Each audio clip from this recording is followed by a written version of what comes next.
I called this post, "What You Want Most in a Man is What You Need Least."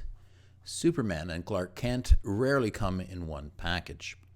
I was online the other day, and on YouTube I found a video from a lovely lady out in Vancouver who calls herself a dating coach. She had this post up giving advice to adult men about dating, and it's tough. You know, if you've been off the market for a while, it's pretty tough to figure out how to play this new game, especially with the online component.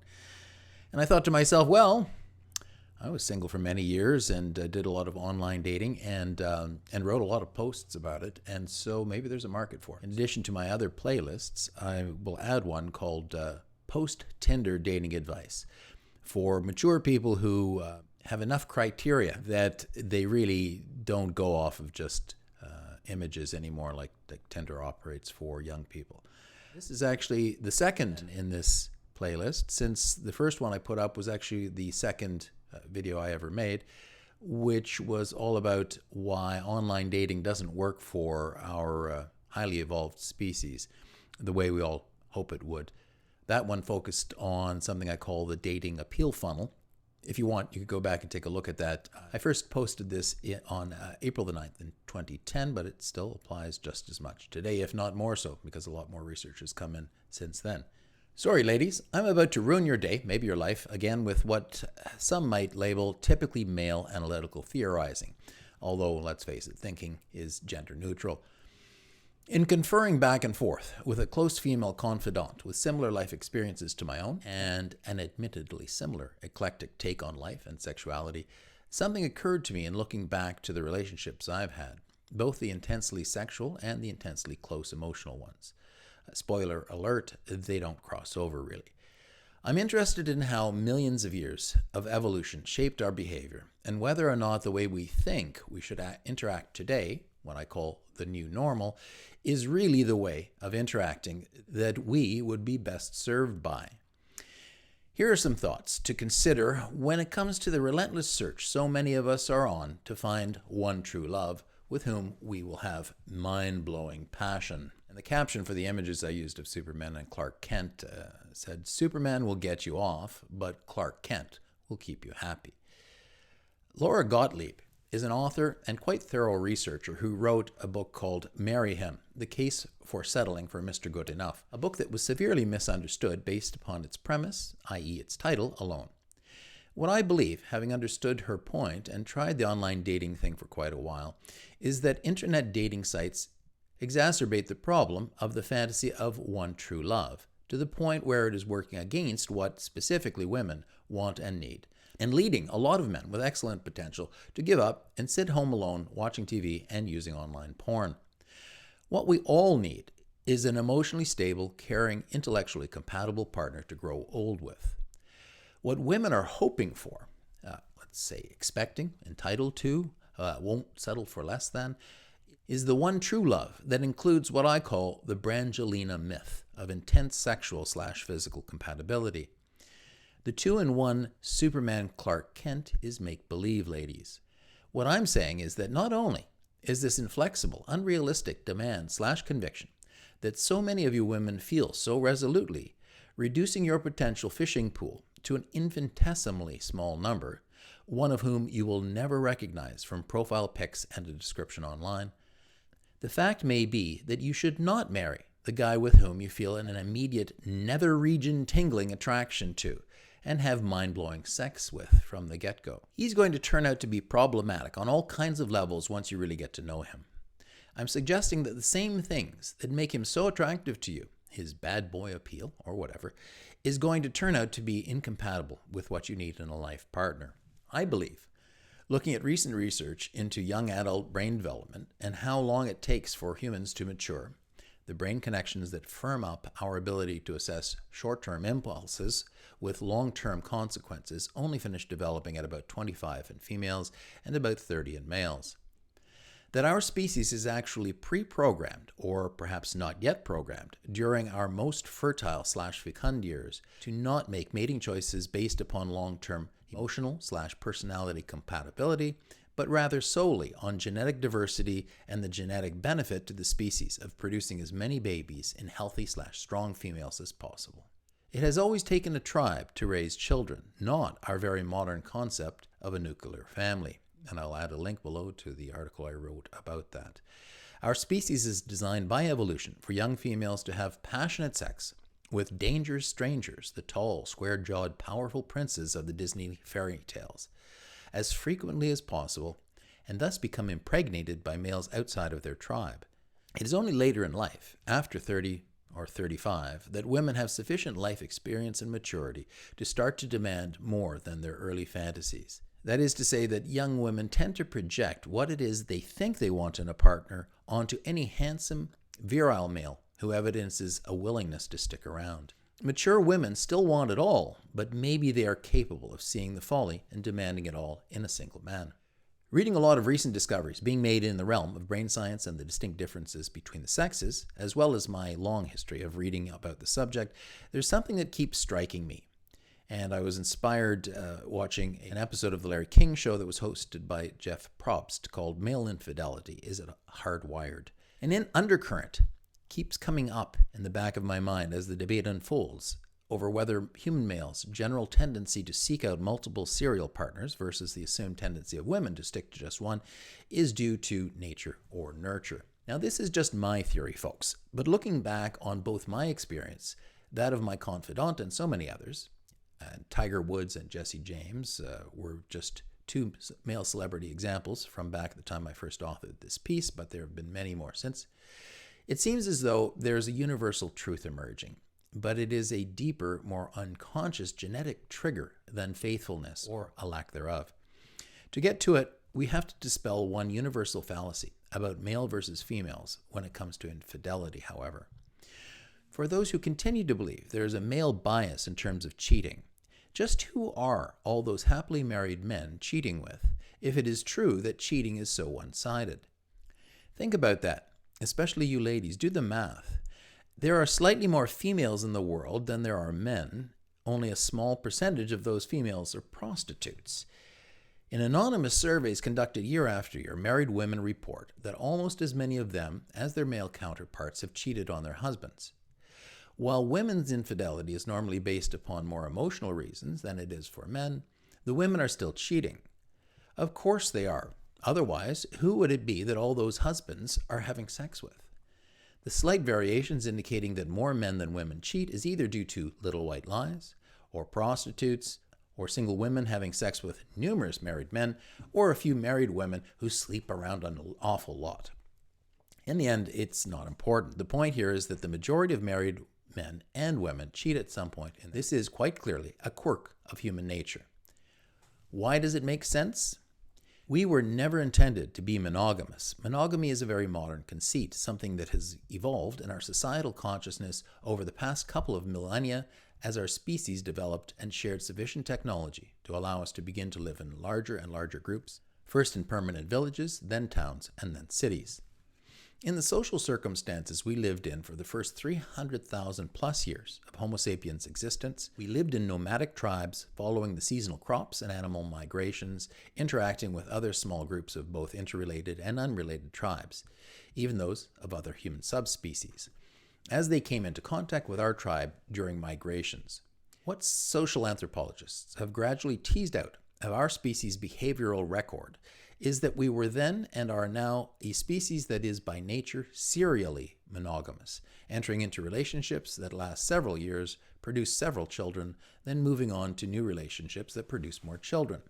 And this makes perfect sense, as it is the job, the mandate, of any species' genes to induce behavior that will, number one, ensure propagation of the genes to the next generation, and number two, mix the gene pool as much as possible.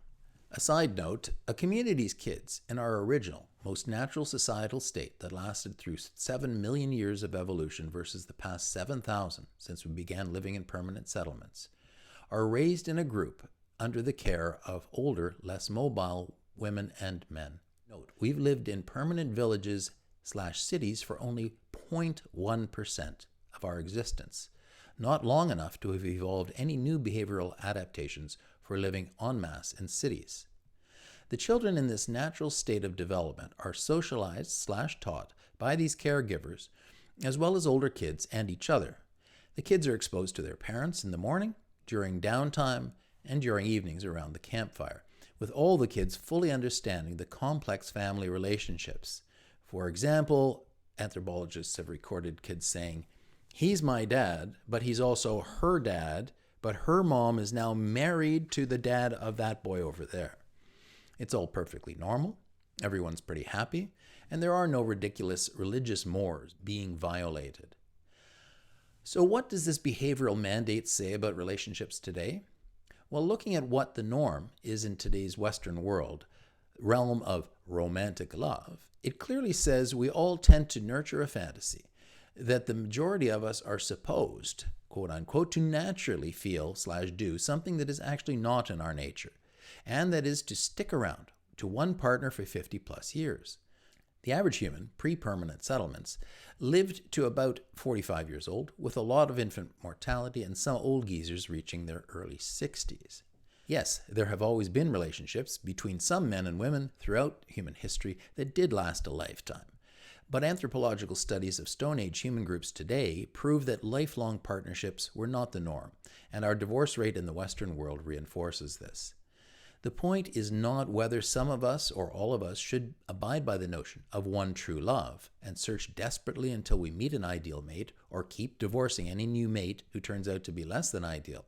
My point is that what we are searching for might not exist, not even between the couples whose relationships do last a lifetime, in large part because sexual attraction tends to be ephemeral and hard to pin down, changing from one partner to the next. Most everyone you speak to, if asked what their fantasy ideal mate would be, will tell you exactly the same thing. A best friend who stimulates you intellectually, supports you emotionally, cares for you unconditionally, and with whom the sex is mind-blowing from day one through old age. Right. Who have you found this fantasy with so far in your lifetime? Brad Pitt originally claimed he'd found one true love with Angelina Jolie, and maybe he thought he had initially, but I suspect any woman who has Angelina's emotional issues, eating disorders, child collecting psychoses, etc., is in no way an ideal mate over the long term. And sure enough, they divorced after just 5 years, following some very odd behavior on both of their parts toward each other. Jennifer Aniston appeared to have been Brad's best friend through their 5 years of marriage, while Angelina seems to have been the sex partner who was exciting in some disturbing ways. I personally don't think you can have all the former things: the mind meeting, the emotional support, the unconditional care, and the wildly stimulating sex in one package. I'll get to why in a moment. We all know that from personal experience and literally thousands of surveys, studies, and interviews, that sex is the first thing to wane/decline in any relationship. Why? Because the sex is a bonding tool and was designed by our selfish DNA to produce more humans in the early stage of any relationship. The promise of regular sex serves to satisfy the man going into a new relationship, while the oxytocin, the so-called bonding hormone that is released into women's brains during sex, serves to cement a powerful emotional connection to the man. The man gets exposed to the same hormone during sex with his partner, and it seems to have some bonding effect on him as well, as do the hormones the mother produces during pregnancy and the scent of the new baby, exposure to which actually changes the man's brain wiring in order to get him to stick around and be a good provider. The sexual bonding in the early stages of a relationship has a practical function. Produce a few babies, then, as the sexual urges in the female abate, the two move on to a new mating pair. By nature, we are programmed to get bored with any given mate after several years, thus ensuring that the gene pool is getting stirred. Sad, but true. In fact, more research has proven that wives have a marked and universal decline in libido over the first years of marriage. It appears to be hardwired, and it makes sense from the gene propagation standpoint. The most emotional of the mating pair, the female, loses sexual interest and A, pushes her partner away to other females, and B, feels renewed sexual interest in a new mate, therefore mixing the gene pool. Not only is it virtually guaranteed that the initial get naked and do it honeymoon stage of sexual attraction will diminish over time, leading to a need for spicing things up in order for there to be any heat in the marriage bed. But I suspect that the same kind of things that lead each of us, with our own very individual, unique combination of chemical and physical predilections, To find some partners absolutely irresistible sexually may ensure that they are exactly the wrong individuals to try to forge long-term relationships with. Now think about that idea, that the very same individuals with whom any person experiences mind-blowing sexual stimulation might be the same individuals that they should rarely have a long-term emotional child-rearing relationship with. Kind of puts a pin in your balloon, doesn't it? Some of you ladies probably just experienced a very visceral reaction. No way, I will not settle, my perfect man is out there. I just have to go through another 6,000 online profile thumbnail pics and I'll recognize him instantly, just like back in those Disney animated classics I watched obsessively as a little girl. Well, good luck. Little old me is hardly going to be the one to shatter the dreams of millions of women in the developed world. Keep in mind that for the majority of women on the planet who live in the developing world, one true love is understood to be only a fantasy. Their reality is an arranged marriage. What I'm suggesting is merely that in looking back at my experiences, and to be realistic about it, I recognize that I'm at the higher end of the bell curve in terms of having sufficient experience to speak knowledgeably about this, having gone through most of my 30s single. The women with whom I enjoyed an intensely compatible sexual coupling, the kind that even after months and months you are still clawing each other's clothes off like it was day one, were also women with whom deep down I realized did not have healthy partner potential. I was in a long-term relationship with one of the latter in my early days, and she was a very sweet, nurturing woman who would have made an ideal giving more than taking type of life partner from child rearing right through to retirement. Unfortunately, she bored me intellectually and tended to fluctuate through gains in weight that gradually indicated she was far more comfortable at the heavy end of the swing rather than the slim shape I have always found irresistible. It is hard wiring, ladies. It's not something I can adjust or manipulate. As weight rises, many men's sexual interest drops off dramatically. It has to do with a healthy BMI and being able to outrun saber-toothed tigers. The other was a vixen. She was petite, had long curly Goldilocks, curvy, sexually inexperienced but intensely curious, likely smarter than I am, perpetually distant and unavailable, secretly busy with several men at the same time, I found out later, and completely devoid of any emotions other than selfishness, if that qualifies as an emotion. 30 years later, she still looks very much the same as she did back then. I recognized later that she was one of those somewhat rare female narcissistic psychopaths, a personality type that originally fascinated me so much that I tended to find many of them in my circle, but which now repels me viscerally. In both of these examples of past lovers, the sex was not just great. It really took me to another dimension. What I'm talking about is sex that involves some mysterious, barely conscious factors that make you lose it and regularly feel passion so intense that it is primal/animalistic. You might say I'm describing all sexual encounters that you've ever experienced, or at least most in your youth. And if that's the case, good for you. I'm not focusing on the moment around climax, however. I'm talking about up to 2 hours of otherworldly bliss during which you are totally engrossed and not quite on firm ground. You'd have to have been able to compare that type of experience to many others to understand what I mean. Now, you may jump on me for making this personal, based only on my own experience and feelings. And that's fair criticism, but let's get back to Brangelina, just one convenient, well-known historical example of what I'm talking about. What Brad Pitt has said about meeting Angelina Jolie, the way he felt around her and the mysterious things that drew him to her, regardless of whether they did or did not canoodle until after she broke up with Jennifer Aniston, or perhaps even more to my point, if they did not get to it until later, is what I'm talking about with regard to one true love. Mostly what Brad described about Angelina's appeal was related to purely physical things, the kind of things that the princesses react to in the stories, and that all the princesses of every age continue to react to. The look of the other person, the way they move, smile, act, interact, speak, and touch, and perhaps the most importantly and subconsciously, the way that they smell. No, Brad never mentioned Angelina's smell, but then he didn't have to. Those are all visceral, sensual things that have little to do with the character and personality of the other person. The real deal is that I believe we naturally match, pheromone-wise, very, very few other people out there. There are only a small percentage of potential partners with whom we are ideally pheromonally compatible.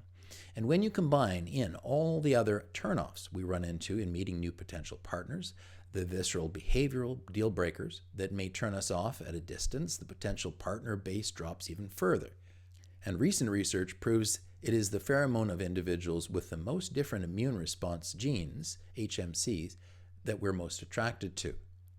I believe that when women talk about chemistry, and I'll know from the moment we meet if you're the one or not, that they are talking about this rare phenomenon, and it likely has more to do with the other person's scent than just their appearance or comportment.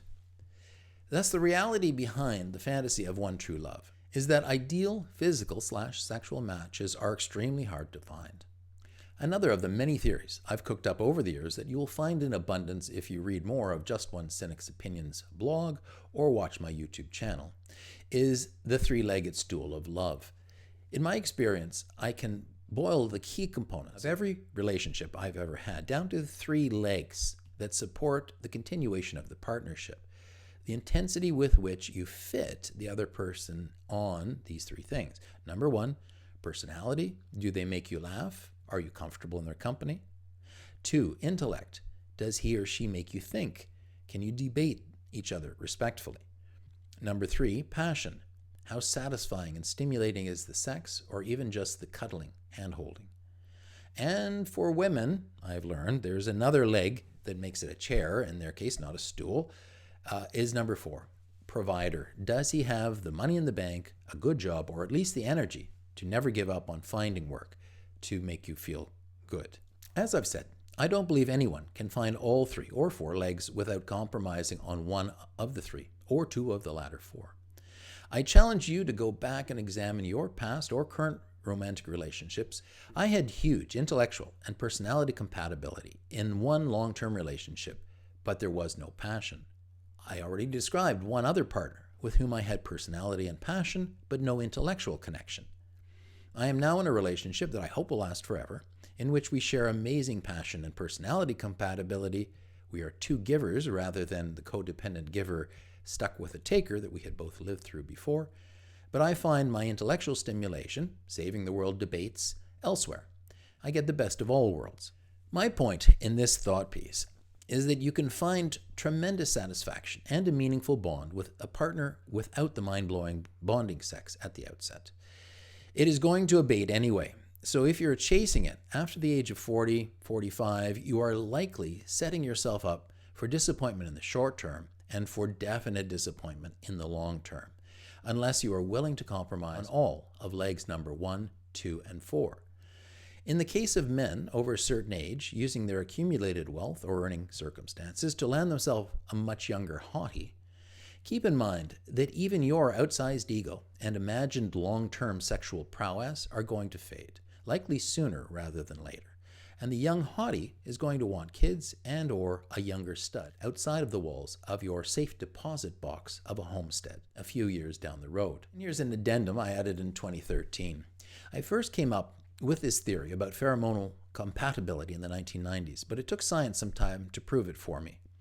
A lot of new research has proven we are most pheromonally attracted subconsciously to individuals with very different human leukocyte antigen, HLA, in their bloodstreams, a compound that is detected through pheromonal secretions.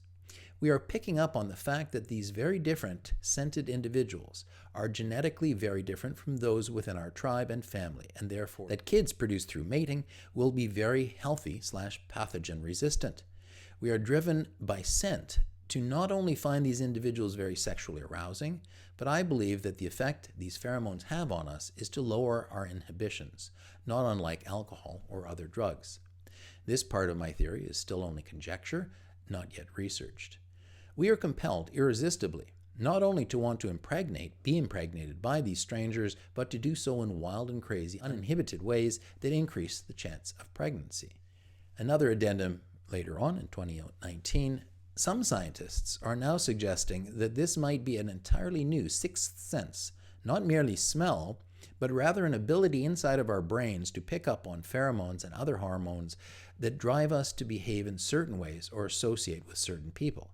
I believe it is this sense that makes parents so excited to have their children of any age around them physically. I suspect in women it is connected to feeding their children as well, in some strange way that may trigger the original bonding they experienced when breastfeeding, when oxytocin is released in quantities similar to that produced during sex. I am convinced that the pheromonal attraction and the drug-like inhibition reduction is a genetic propagation strategy. We run into an individual who is very good for genetic variation, we find them irresistible, our inhibitions are reduced, pregnancy occurs, and the two lovers may return to their safe Clark Kent spouses and tribes to raise these genetically diverse kids with or without the involvement of the irresistible sex partner who fathered them. The knock-on effect, however, is that if we are lucky enough to encounter a pheromonally ideal sexual partner, we cannot forget the encounter, and we are highly motivated to track down that individual again, as well as search out other similar encounters if given the opportunity. Hence the fact that so many divorced women's online dating profile descriptions state, "This time round I will not settle for less than love at first sight / true love / Superman in bed." The experience is mind-blowing in large part because of the disinhibiting subconscious effects of the pheromones, I believe.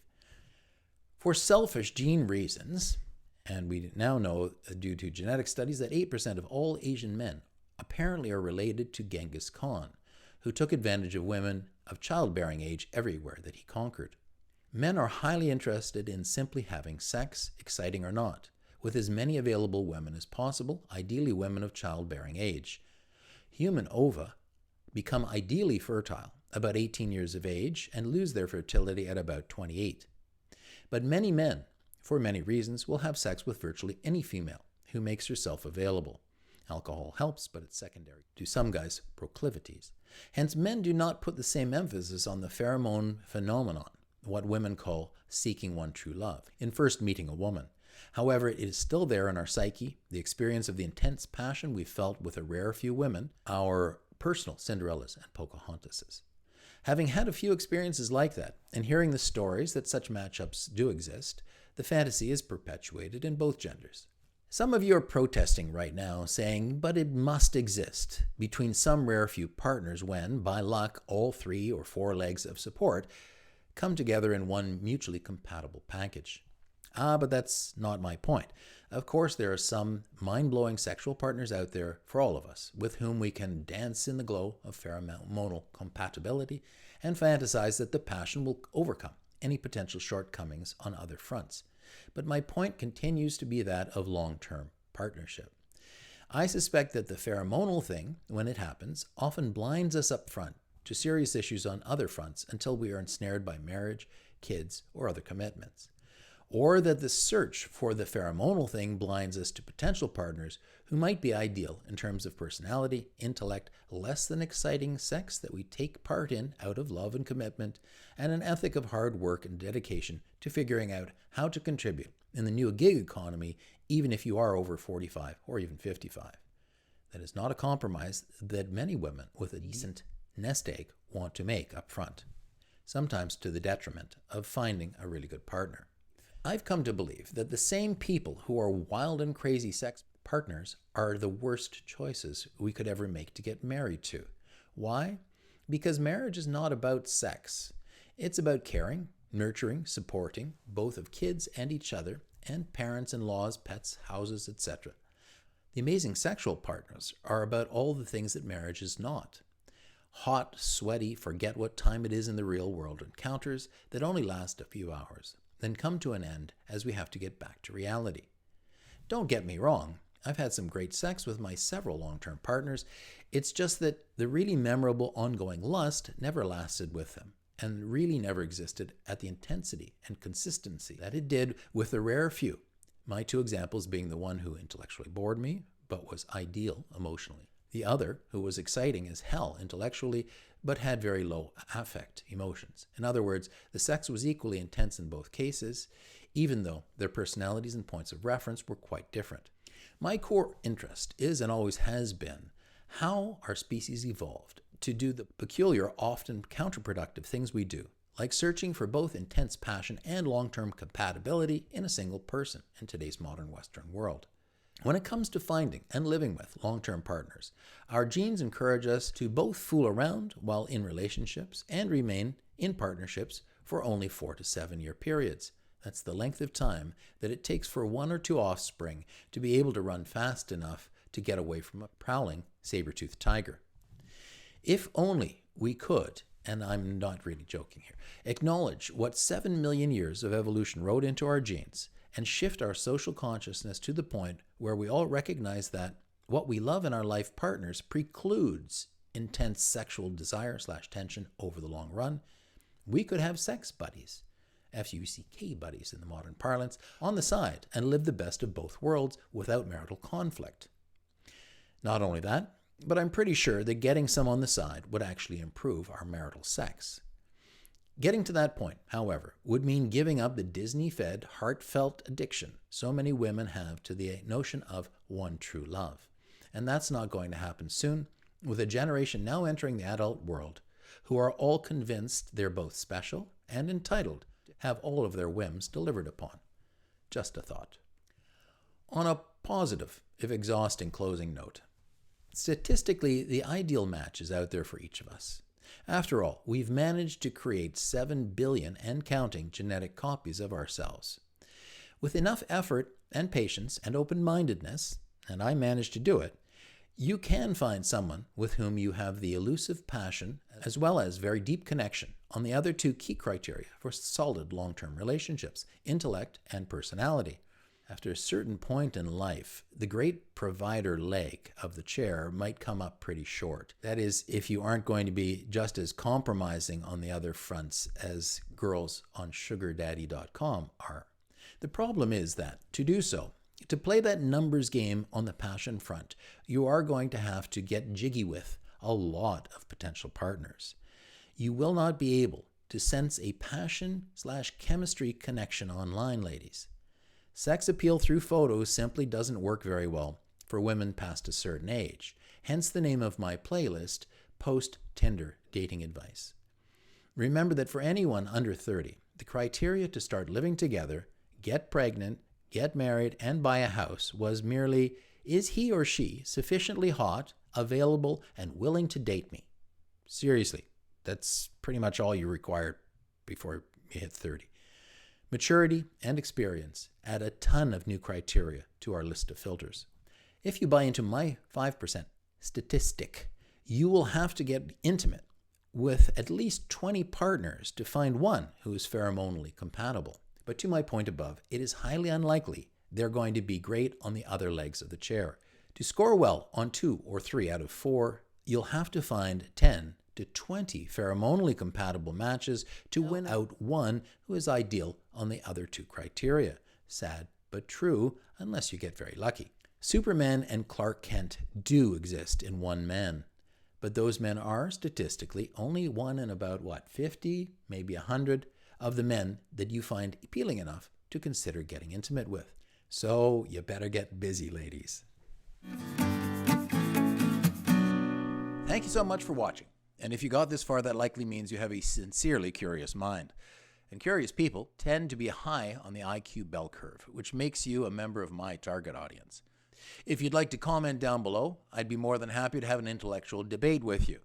The only thing I'd request is that before you comment, take a moment to consider whether the point you want to make is based upon well-researched facts, scientific evidence, proven effective policies, a balanced, nuanced point of view, and actual intellectual analysis that you've conducted inside your brain, or whether you're simply knee-jerk reacting to hardwiring in your brain that either leans right or leans left, or to dogma that you've been indoctrinated with by religion or someone whose views tend to reflect your brain's hardwiring. Sadly, most people can't control their brain's hardwiring very well, and this is the cause of all of the world's polarization and political battles.